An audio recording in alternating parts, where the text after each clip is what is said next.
Radio.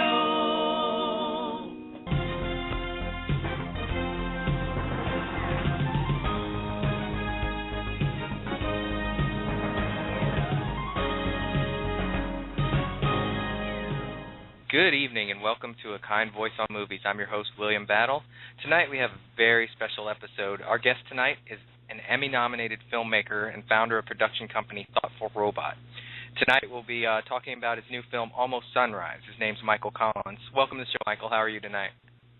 I'm great, William. Thanks for having me. Hey, it's great to have you on the show. You've done quite a bit of award-winning work in your career. Can you tell us how you started in filmmaking? My background was more in animation and things like that, and then this story found me. That became my last film, Give Up Tomorrow. It was a story about a young man who was wrongfully convicted of a crime in the Philippines, and he was sentenced to death. And I created an animation about it online, and then I thought, you know what, this really has to be turned into a film.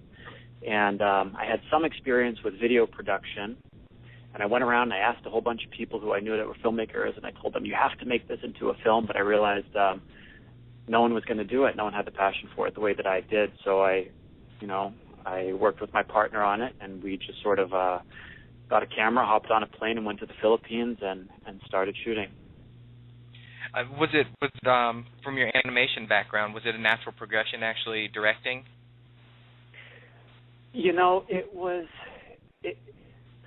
It's different. It's different because it's very controlled. Animation, you're choosing what every frame is, and with documentary, you're filming real life. So there's just a lot more that's sort of left to chance. And, I had an understanding of storytelling and the need for that sort of structure, but it's a whole different beast when you're out there in the real world capturing it, and then you come back into an edit room and you have to sort of craft it into a 3-act structure that's compelling, that's going to take viewers on a journey, and so it was a lot of on the spot sort of learning for me. I mean, it sounds like that documentary is a very powerful medium used to communicate with people. How do you decide what footage goes into the film? It's really tough because you get attached to so much footage. My last film, Give Up Tomorrow, it took us about 6 years to shoot because there was an element of it that was really an investigation. So we were sort of casting as wide a net as possible, and when we finally got into the edit room, it was really tough to let go of a lot of stuff because we knew how hard we worked for certain things. So I think an important part of the process for me was bringing in someone who had some experience editing and who had fresh eyes and sort of a fresh perspective, and they could help us let go of some of the things that that really weren't strengthening the story. So it's our edit took a lot longer than I hope this edit is going to take, but it took close to 2 years. Oh wow. Yeah. And I mean, how hard is it to let go of the footage that you love? I think once you see the film starting to come together and you start to you share it with people, once you have a rough cut and sort of a fine cut, you start to bring in friends and colleagues that you trust and have them watch it. When you see them have that sort of a visceral reaction to it, an emotional reaction that you're going for, then that's the most important thing, really. So all of that other footage, the wonderful thing about the internet today is that if you have the time and the inclination, you can cut shorter pieces and put them up online. So I've done some of that with Give Up Tomorrow. I've taken footage that didn't fit in the film and cut them into little 3 or 4 minute pieces just to keep the conversation going online. Right, and I mean, with the DVD, there's always a DVD extras that you can put it in. There are lots of DVD extras on that one. Yep, that's for sure. Is it available for anybody to watch? Yeah, that film, Give Up Tomorrow, you can actually find on the website, giveuptomorrow.com. It's available right there. And we don't have it on Netflix. We have it all over the world. It's available on Netflix and iTunes and things like that, but just not here in the U.S. because we're releasing it to the educational market. So there's a little bit of a conflict there. With Give Up Tomorrow, what motivated you to tell Paco's story? Well, there was a personal connection. Someone very close to me who became the producer on the film, Marty Sihuko. It was his brother's brother-in-law, and that's how I heard about the story. Marty's brother came to me and said, "Hey, this is what's happening," and asked me if I would make an animation about it to try to share this story with people all over the world, because at that point, Paco, the young man's name in the film, had been sentenced to death. So it was, for me, it was personal. It was almost like family. And then, honestly, once I heard the story and I realized no one's going to do anything, I was going around knocking on people's doors, trying to get people's attention, but I realized that it sort of became my responsibility in a way to just do whatever I could. And I thought, this is the least I can do, is to try to share his story. And I really believe in the power of documentary to create social change in the world. And I just knew it would be a powerful medium, powerful story. And, luckily we were successful. And the film had a lot of effect on his case. And it won a lot of praise on a lot of levels. Can you tell us what it was like going to the Philippines and making that film? It was really intense going to the Philippines the first time, I'll be honest with you, especially making a film like this, because, the stakes were so high. Someone was on death row, and we were going to try to make a film that would help to shed a light on this injustice. And having never made a film before, and then suddenly, you're out there and you're doing this, and people are counting on you, there was obviously a tremendous amount of pressure. So it was really stressful. And trying to navigate the Philippines. Luckily, Marty is from there. He grew up there, so I couldn't have made the film without him. And so it got easier over time, but this was also a story that a lot of people didn't want to be told. There were some the people whoever really did this crime obviously had a vested interest in this story not being told. So we were warned over and over again, and people were scared to talk to us. So we had to do a lot of convincing of people that we had good intentions and all that. So that's also why it took us so long. We thought we would go in and come out in a few months, capture what we needed, and it turned out to be years. Oh wow! You stayed years in the Philippines?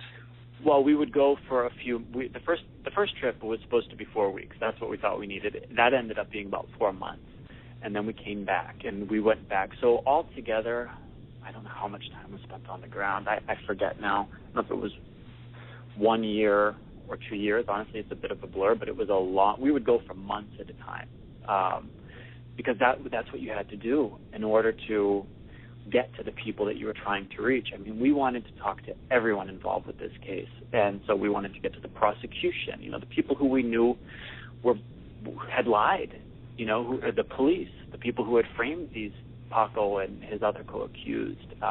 So we really wanted to get to everyone, and it was a long, slow process, but ultimately we knew we had to in order to create the most compelling film possible, and that way it would get the kind of awards that it got. It would get the visibility that it got. We're really fortunate it was shown on PBS and BBC and all over the world, and it did really well in the festival circuit.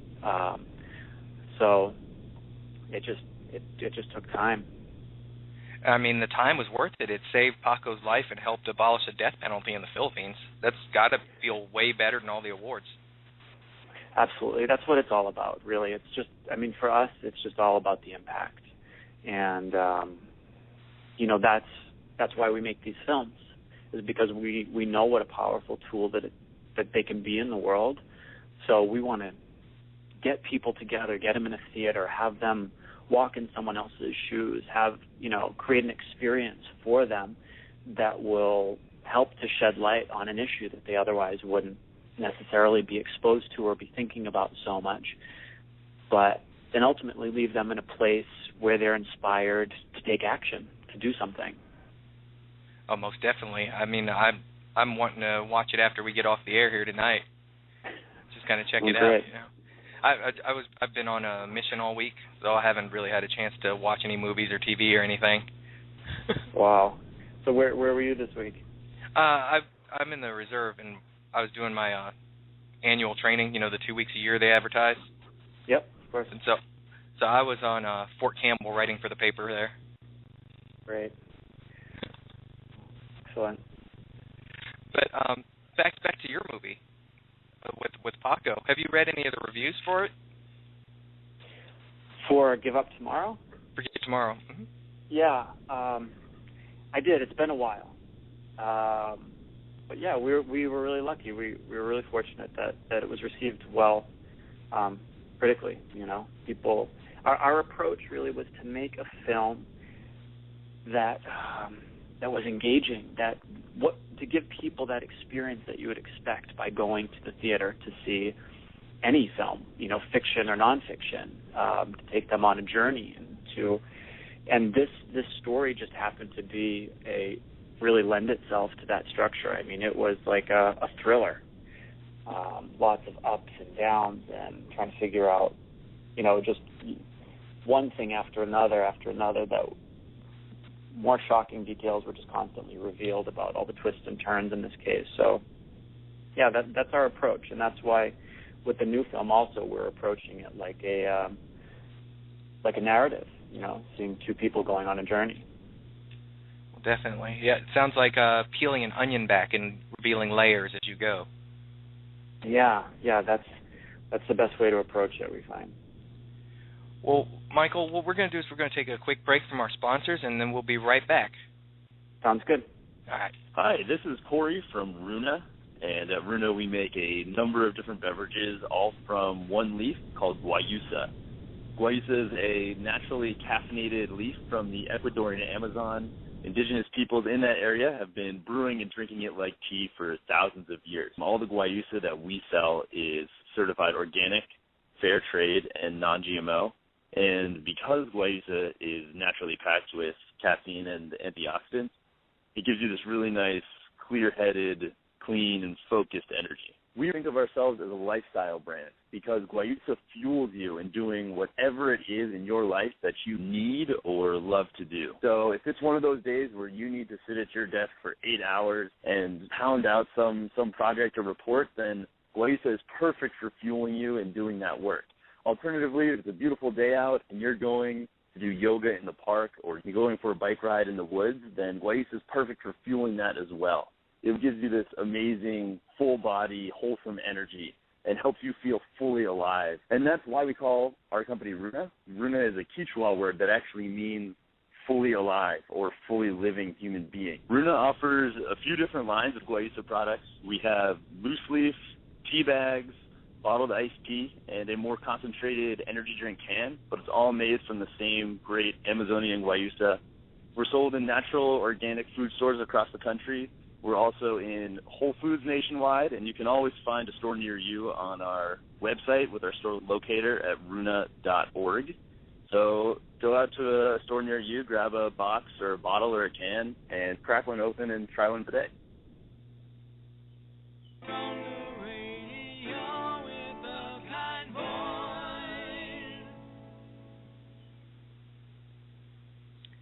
Welcome back to A Kind Voice on Movies.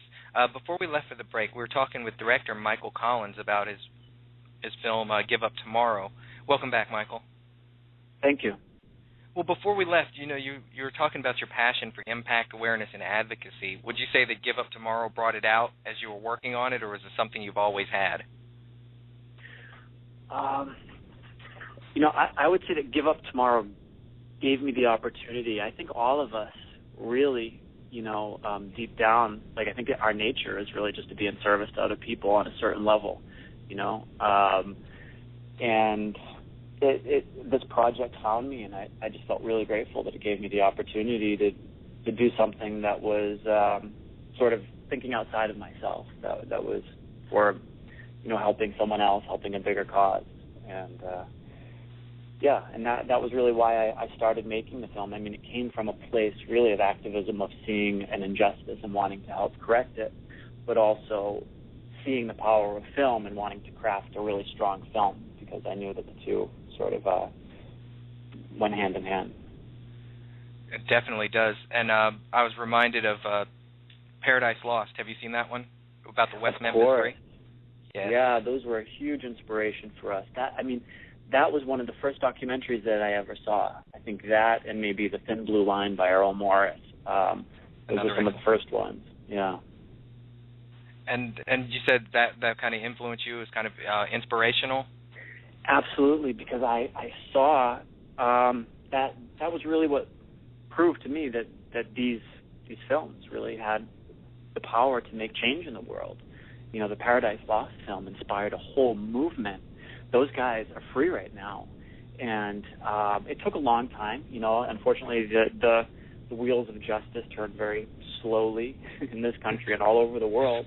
Yeah. But I know. I mean, it's obvious that it was because of that film, which ended up becoming a trilogy, that so much attention was put on this case where there was an injustice, and ultimately it helped. It helped to correct it. Now, when you were making Give Up Tomorrow and you were, uncovering these layers and everything, did you run into any of that, cloak and dagger kind of, don't tell the story? Well, when we were making Give Up Tomorrow in the Philippines, we were warned a lot that this story was one that very powerful people didn't want to be made. So we had to be cautious. We had to just be really careful about what we did and who we spoke to, and, we would stay sort of under the radar as much as possible.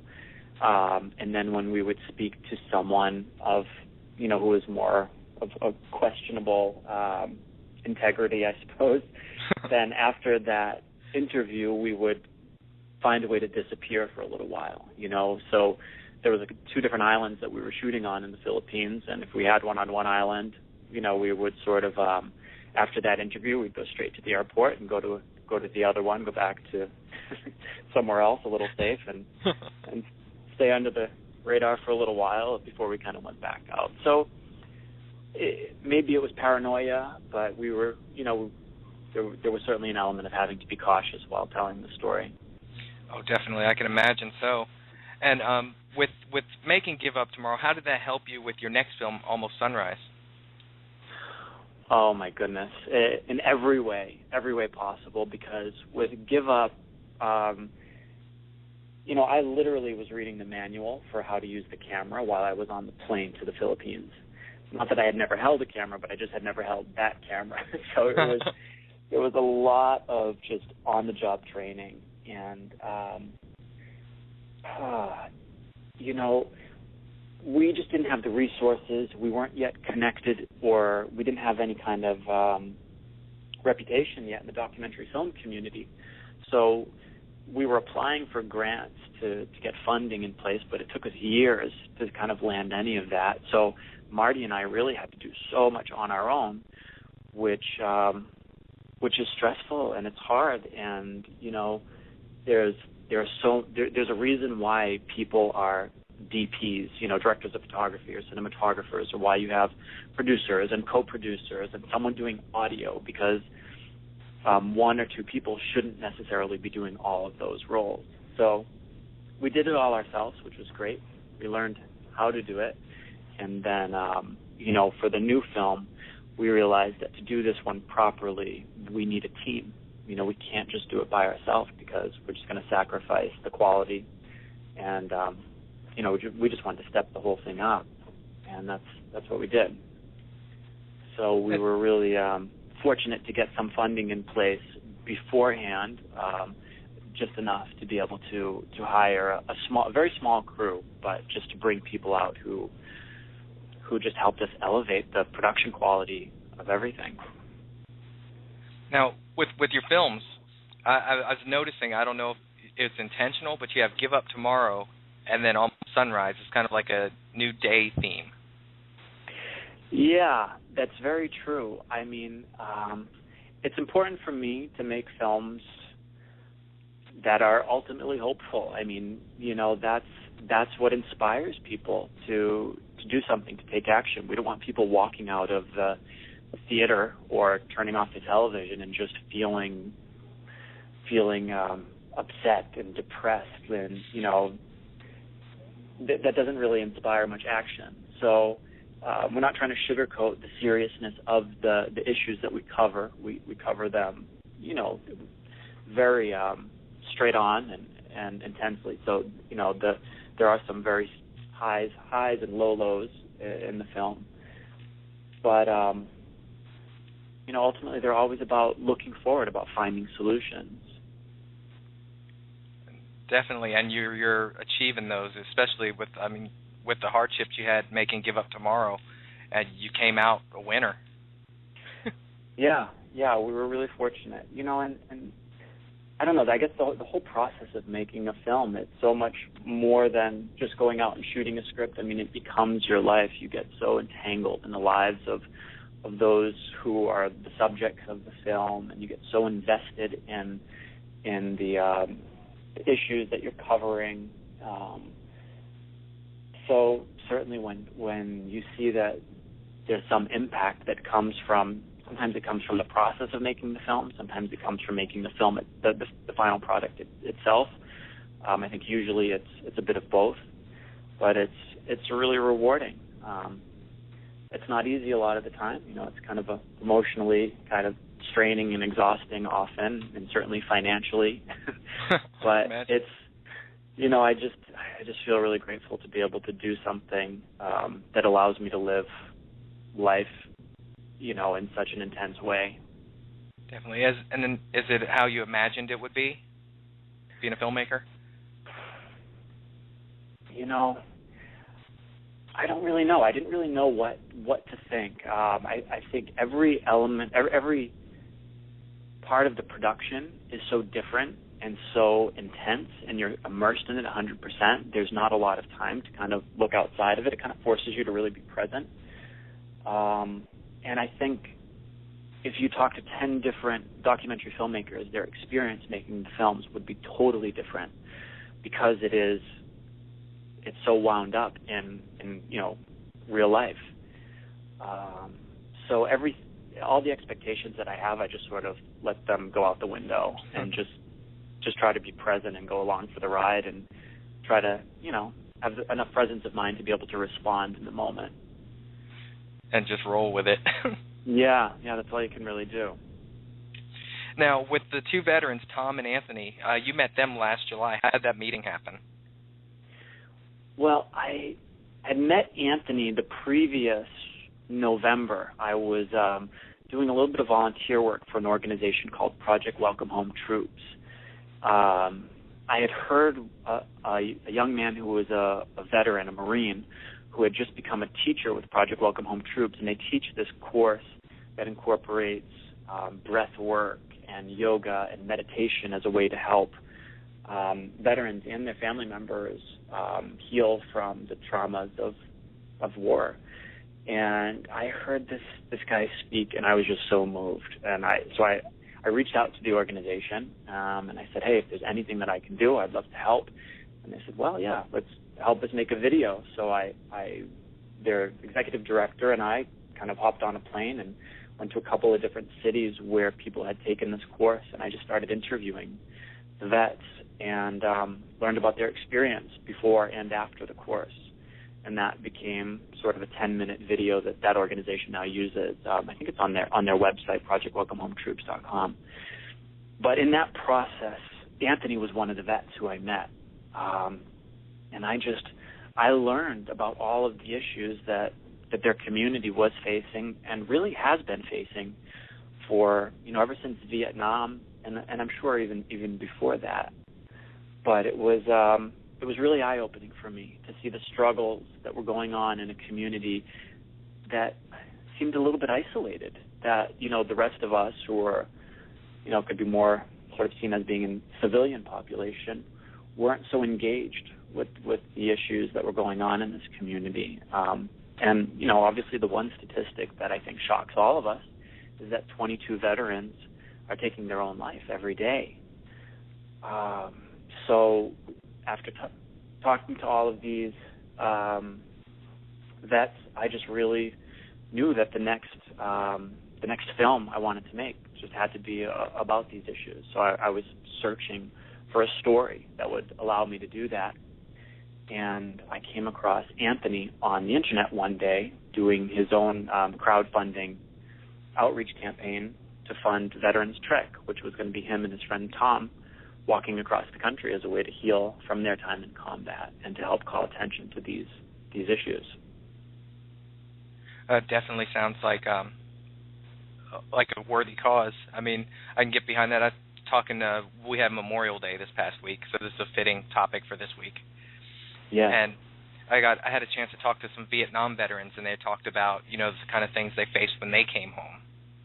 Yeah, absolutely. And I have so many friends whose fathers served in Vietnam, and I saw what that did to the families. When these sort of invisible wounds go untreated, and it comes out in so many ways, whether it's alcoholism or PTSD or violent outbursts, and that has a ripple effect in the family and in the community, and it's really something that we all need to take responsibility for. I mean, we're the ones who send these men and women into harm's way so that we don't have to go. And I think there just needs to be a lot more responsibility taken from all of us on the back end of this. Definitely. I mean, when the Vietnam vets talk, when World War II ended, they came back to parades and ticker tape down the street and everything. Korea, people kind of forgot about that war. And Vietnam, They were getting things thrown at them. I know. It's horrible. It's horrible. It's just, it's so heartbreaking to think that people were, just confused so much with that sentiment of being anti-war, with being anti-veteran. I'm really glad, obviously, that doesn't happen today, but it doesn't change the fact that we're still letting down our veterans in a major way because we're not fighting harder for them to get the care and the services that they need when they come home. Yeah, it's definitely a big issue. Right now, we're going to have to take a break. Sure. Please stay tuned for our team trivia question this week, and we'll be back with Michael Collins.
From the heart,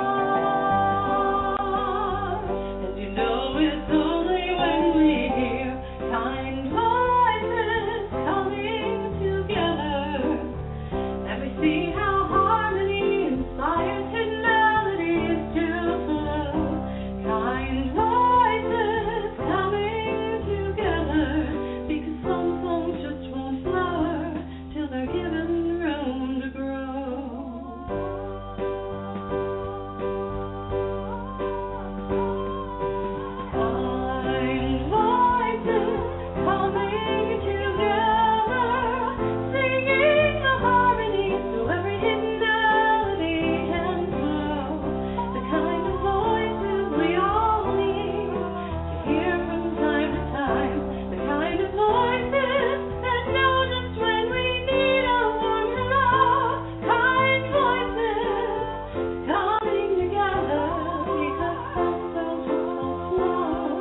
Hi, this is Tim from Team Trivia.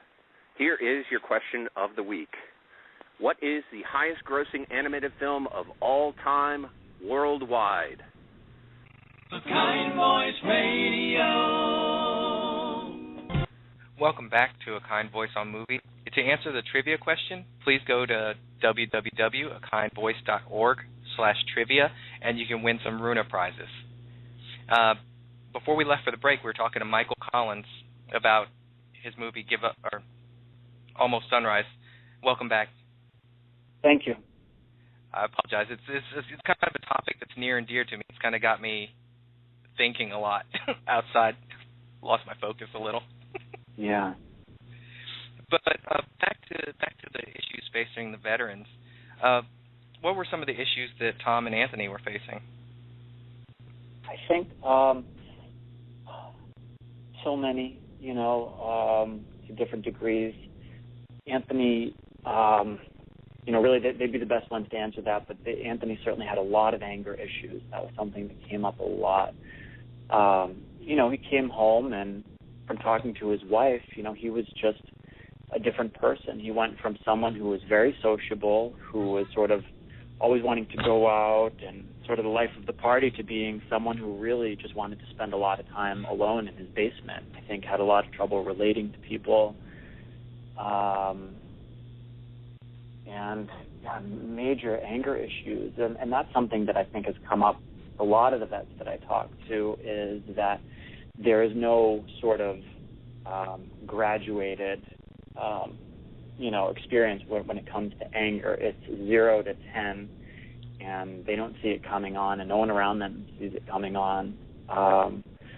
So he was really pushing away a lot of the people in his life, and really he also became a father a couple of years ago. And I think part of the reason what inspired him to take this walk was he just really wanted to be able to be present. He wanted to be a better husband, a better father. And for Tom, again, it's really hard for me to speak for them, but I think both of them had major drinking problems. I think that's safe to say, and that's very common as well.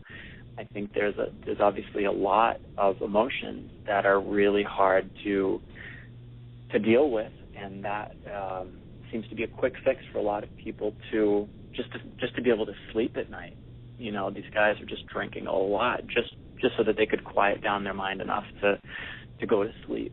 Tom experienced a lot of violence, as did Anthony, during his service in Iraq himself, and then he lost some people very close to him while he was there. And that's hard for anyone. But at 20 years old, I think I can't even imagine what kind of impact that has on someone. When you're, people who are like your brothers, who are your best friends, they're like your family. Or even, you could probably speak more to this about the relationship that happens within the military, but the bonds are so close, and then to have these people torn out of your life so quickly, obviously, really leaves some serious wounds. And And when he came home, he had a lot of trouble focusing at school and at work and in relationships and all of that. And someone that he deployed with actually took his own life. And I think that could have been the final straw for Tom. I think he himself was in a very dark place, and he just knew he needed to do something extreme and said, okay, I need to clear my head. I'm actually going to take a walk. And it's going to be a long walk.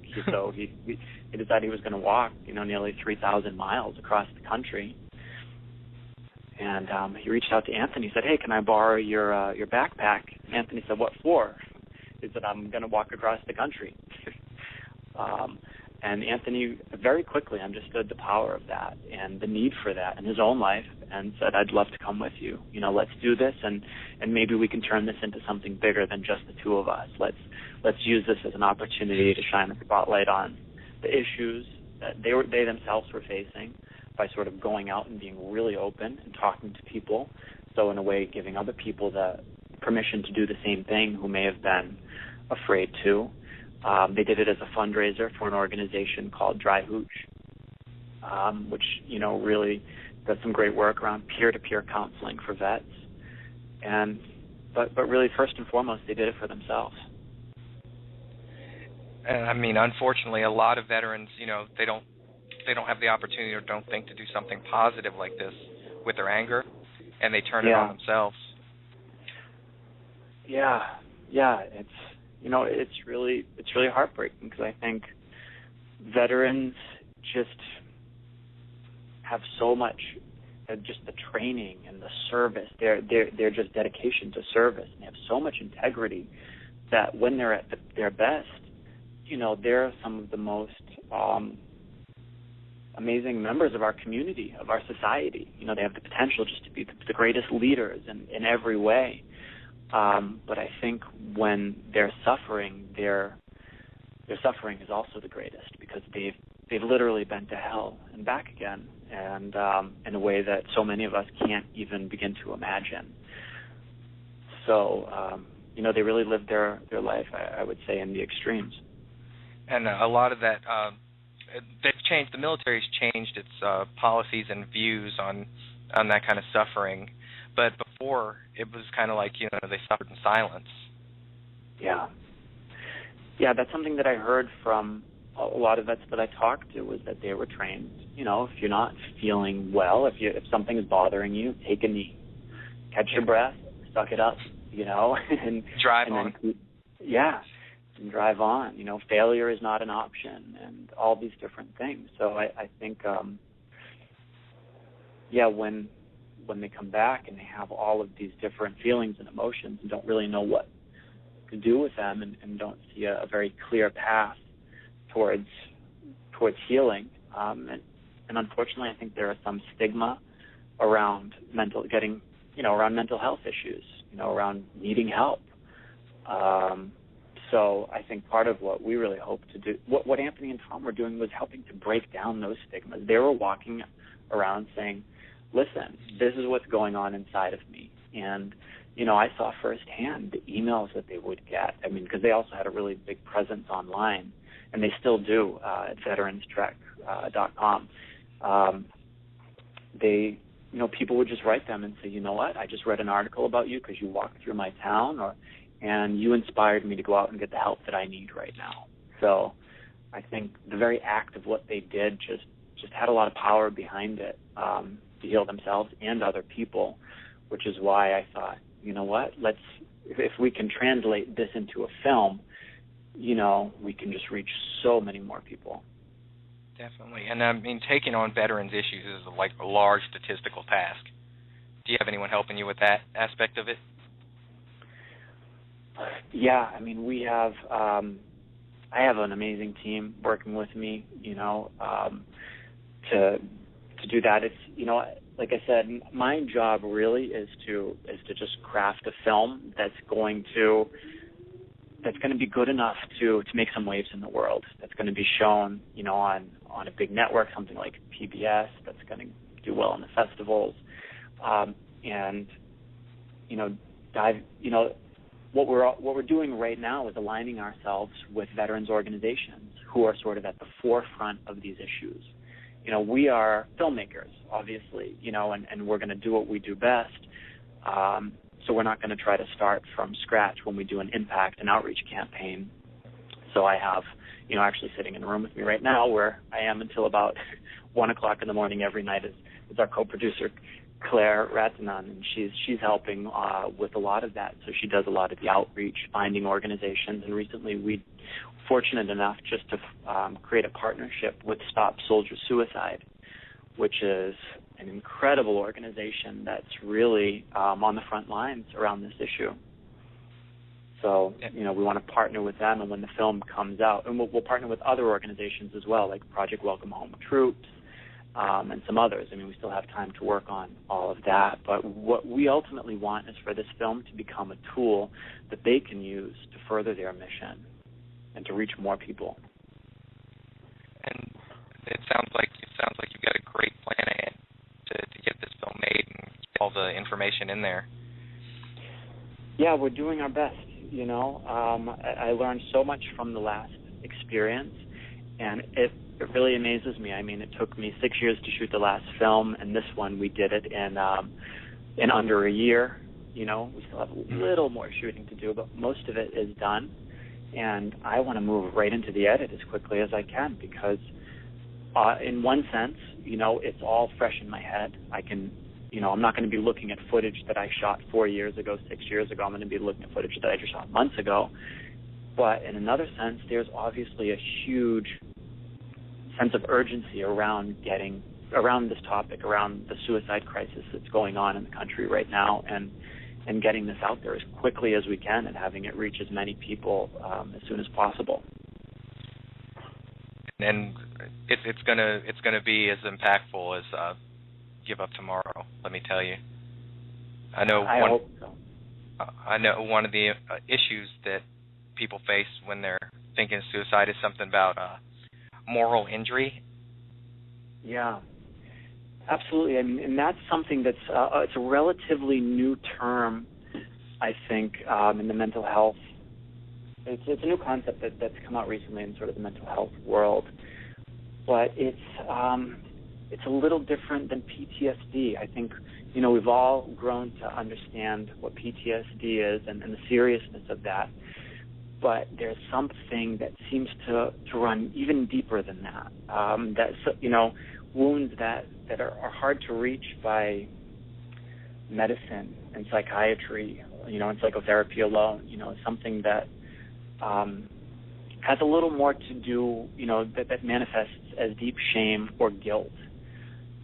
Because we live in a predominantly Catholic society, and people are then sent into these situations where they have to kill. They're following orders, and they have to do it in order to protect themselves, other people. It's part of the mission. But I think that the scars from this, are sort of scars to the soul that we need to recognize so that we can address them properly. And that's where some of these new, more holistic approaches to the treatment are proving to be really effective. Oftentimes it seems that the pills are really helping to mask symptoms and not really getting at the root of the problem. So now people are finding some really great results through things like yoga or breathing techniques and meditation, things, for instance, that the Project Welcome Home Troops is offering. And they're finding that to give people a practice that they can do on their own to help to bring their mind into the present moment. Because one of the biggest things that we hear from so many people is they just can't stop their mind from going from the past and the future, from the anxieties that are surrounded with that. So it's giving them really practical tools that are really powerful. And there's a lot of scientific data that's coming out about this right now. There's a doctor at the University of Stanford who's just done some extraordinary research about this, and it's about to be published, I think, literally any day now. That's proving the effectiveness of all of these sort of alternative methods.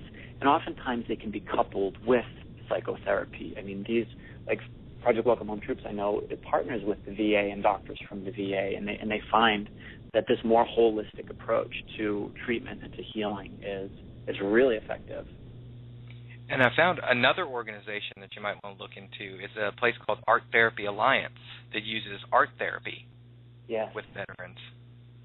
Yeah, I've heard of them. Again, it's really incredible work that people are doing, thinking sort of outside of the box a little bit and giving people experiences that put them in the present moment. It gives them an opportunity to, sort of reconnect parts of their brain that have been sort of rattled from their experience, and it's really powerful stuff. It is, and I can tell you from experience that the scars that you can't see are the ones that are hardest to heal and deal with. Absolutely, and there are so many people, and with everything winding down in Afghanistan now, I mean, there's just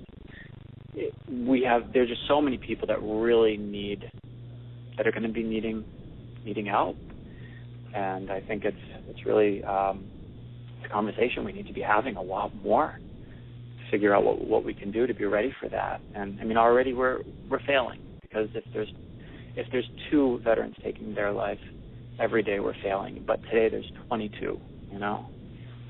So. I can imagine. What we're going to do is we're going to take our last commercial break for the evening, and we'll be right back with Michael Collins. Thanks. Hi, this is Tim from Team Trivia, and I really hope you're enjoying your weekly Team Trivia questions. The good news is the fun isn't limited to a kind voice. We have live shows all over the country where you can put all your knowledge of random or weird facts to use. It's completely free to play, and the best part is that there are great prizes. And if you're in charge of planning your company's holiday party or diversity training seminars, give us a call with an impressive resume, including the Atlanta Braves, the Home Depot, and Delta. We can handle any corporate event needs for you. If you're in the Atlanta area, check out teamtrivia.com. For all of the regions, go to teamtrivia.com. And call 1-866-5-TRIVIA when you want to book us for your next event. And be sure to mention you heard this ad on A Kind Voice to get 10% off. A Kind Voice Radio. He went without food, not to lose weight, but to help people lose generations of hate. While many around him rose up with violence, he sat down for peace. When others used religion as an excuse for war, he used it to remind them of love. Mahatma Gandhi made the world a far better place by reaching out with the strength he cultivated within his soul. So, pass it on from the Foundation for a Better Life at values.com.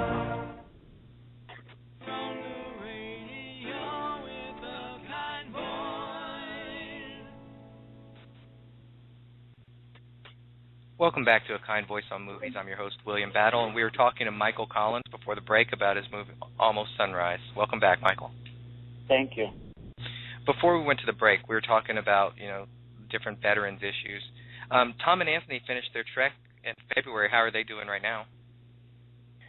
They're doing great. They're just, it's really amazing. I have to say, the transformation that both of them went through. They set out on this journey with a mission to heal and to find some peace and clarity. And it wasn't easy.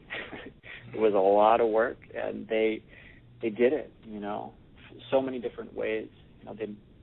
By experiencing just the kindness of all those who sort of invited them into their homes along the way, by learning some of these tools. They learned how to meditate and all those different kinds of things. And really, now they're in a place where they're just excited to be able to share these with others.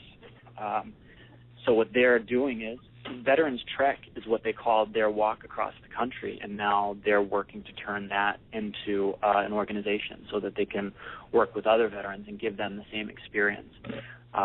Obviously, they won't all be walking 2,700 miles across the country, but they're going to be doing, I think, a series of different shorter treks in different places that are really carefully put together to give people the experiences that they had along their trek. Definitely, and I mean, this sounds like the story is very much a story of hope and reaching out for human connection. Absolutely. That's what it's all about. You know, at the end of the day, I think something that they said was they had all of these deep impressions that were left in them from their time deployed, and what was happening on this trek was they were starting to replace some of those really strong memories and emotions with new ones, but that were on the opposite side of the spectrum, that were filled with gratitude and, you know, just by experiencing all the kindness of others who are coming out in service of them to help support their walk and their mission. Definitely. And how are you reaching out to, you know, get word out about the film?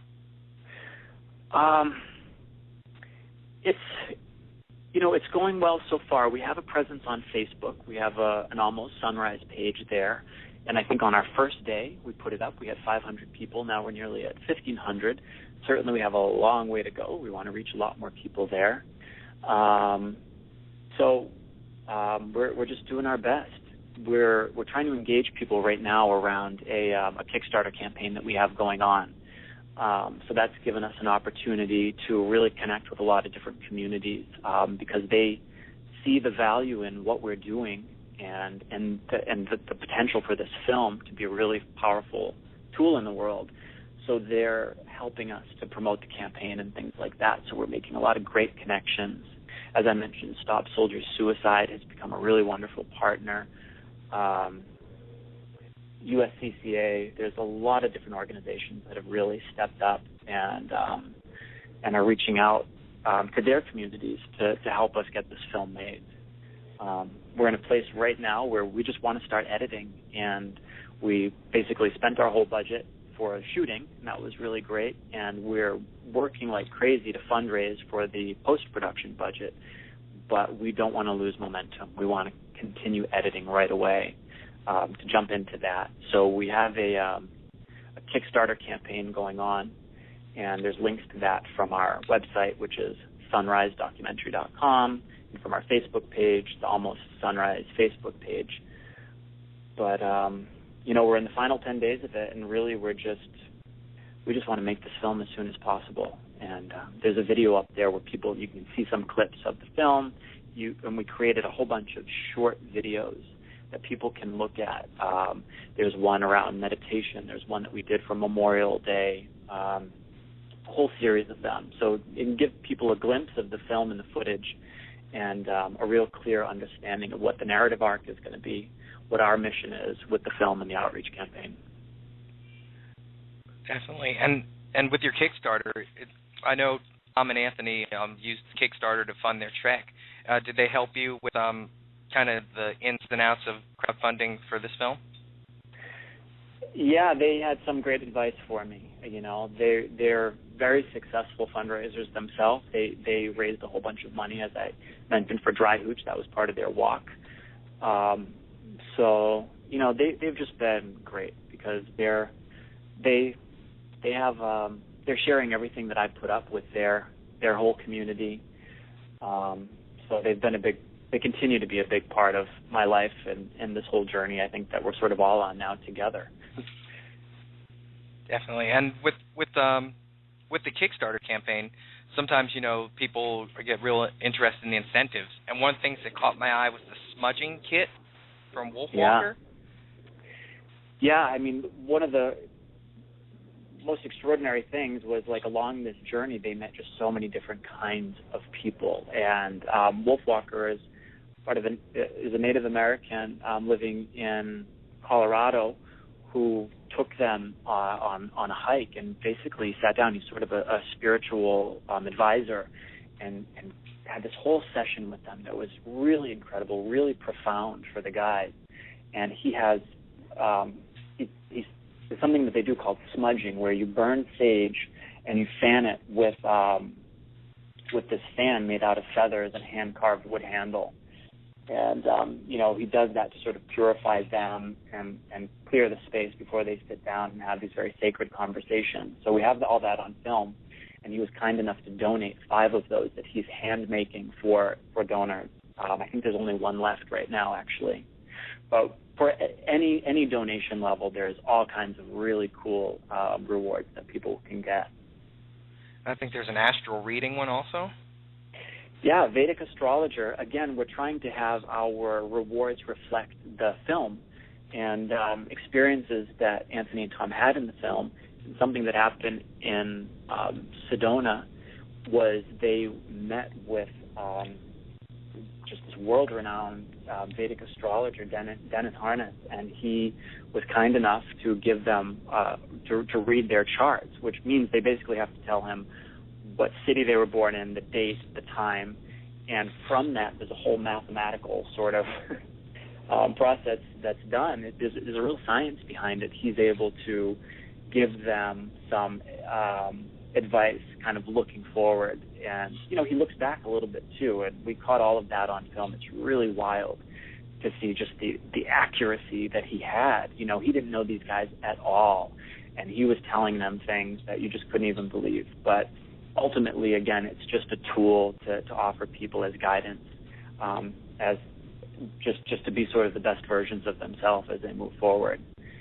So Dennis was kind enough to offer 5 of those as incentives for people, and I think there's one left with those as well. Oh, wow. People better act fast. Yeah, for sure. And, with Kickstarter, I'm sort of shamelessly plug it a little bit, but it's all or nothing. We have a goal that we have to meet. We're about 70% there. And if we don't reach it 100%, we don't get any of it. And, this really only represents a percentage of our overall budget. We have a lot more money to raise, but this will allow us to keep on moving. And, I just feel like we can't waste a day at this point. We just really want to get this film done, get it done right, and get it out into the world as soon as possible. And do you have any idea what comes next? In terms of a project after this film? Yes. I'll be honest with you. For me, the next project is the outreach campaign. So after I finish cutting this, that doing all of the outreach and, the impact campaign around this film is, for me, probably the next couple of years. Because there's just a lot of work, and it's great just partnering with organizations, doing community screenings, going around and just sharing this with as many people as I can. And I would just sort of let it loose in the world, but I find that if the filmmaker themselves put some energy behind it and is there, then it can have a lot bigger impact in the world. So I'm just willing to make myself available for as long as I need to until we've had the impact that we need. Oh, definitely. And unfortunately, we're almost out of time for the evening. And I would like you to reiterate to our listeners where they can go to help you with this project. Okay, it's if you go to our website, which is sunrisedocumentary.com, that will steer you to everywhere you need to go. And if you go to our Facebook page, it's called Almost Sunrise, so it's facebook.com/almostsunrise. And if you really want, you can just go straight to Kickstarter and just do a search for Almost Sunrise, and our project will pop up. And we also have a link to all that in the show description on Blog Talk Radio, Kind Voice. That's great. And we'd love to hear from people. I mean, this is we really like the dialogue that's going on all these on our Facebook, and we're on Twitter, and we're on Tumblr. We're everywhere. And we really want to hear from people. Just really, this is a community effort. And, we're really excited about the whole process. Definitely, and I would like to thank you personally for being on the show. I'm a veteran, and it's good work that you're doing. Well, I appreciate it, and thanks for all that you do for all of us, because, you're doing a job that not all of us could and would, and, I'm just so grateful for that. Well, thank you. It's an honor to have you on our show, and that's all for our show tonight. Okay, thanks, William. All right, thank you very much, Michael.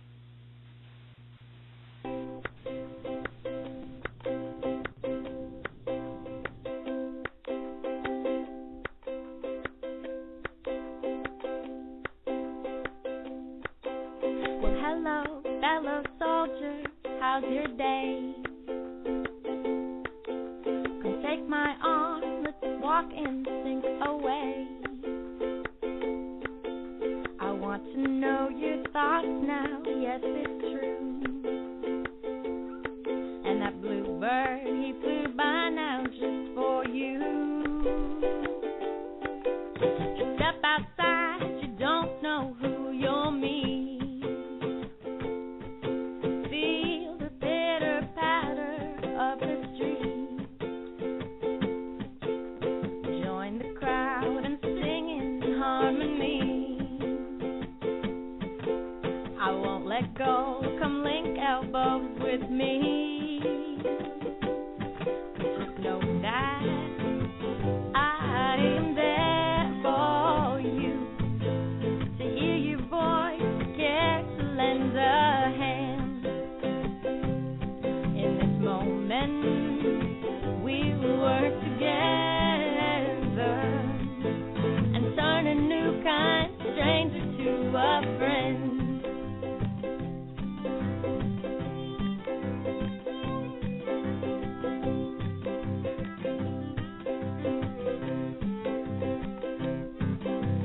I'll walk down that lonely road alone,